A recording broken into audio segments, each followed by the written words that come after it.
the challenge that we encountered with Hunter, they're a 125-year-old brand. They've been around for a long time. Their largest customer is also their largest competitor. So Hunter, like many branded manufacturers, faces stiff competition from internal house brands. In the case of Hunter Fan, it's Hampton Bay and Harbor Breeze branded fans and Lowe's and Home Depot, respectively. And so being able to sell to that channel, which is an extremely important, the single largest portion of their revenues to that channel, as well as satisfying the needs of a discerning consumer, is an extremely important thing for them to be able to do. When we first started working with them, they were selling exclusively through the channel.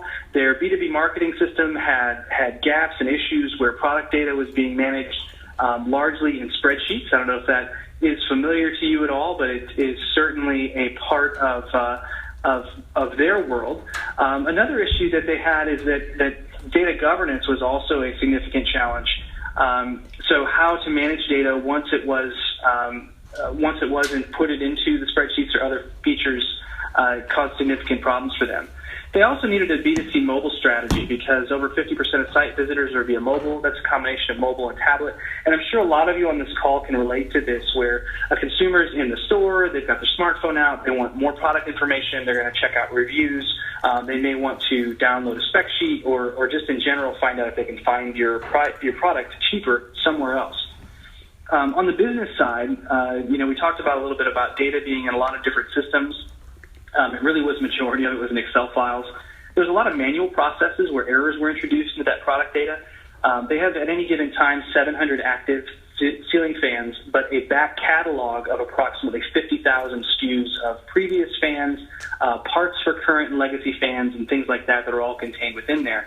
And the product information rarely gets updated when needed. On the consumer side, they also faced a massive challenge, which Ben's going to talk about in a moment, the financial impact of this. But they had over 1 million paper registrations filled out over the course of their 125 years, but none of them were in a system. They were all on paper cards and paper sheets that were in filing boxes in a warehouse. There was an antiquated user experience in place for online product registration. Maybe some of you have this today, where a user's got to go in, they've got to work hard to find it, and they've got to enter in 50 fields. And with a ceiling fan, once it's installed, the product serial number and other important parts are actually on the very top of the fan. So you have to climb up on a ladder and look down, into that section with a flashlight in order to get your serial number to be able to register. So it was a really difficult process, which you can imagine would result in a very low registration. So these are the challenges that we're facing Hunter to begin with.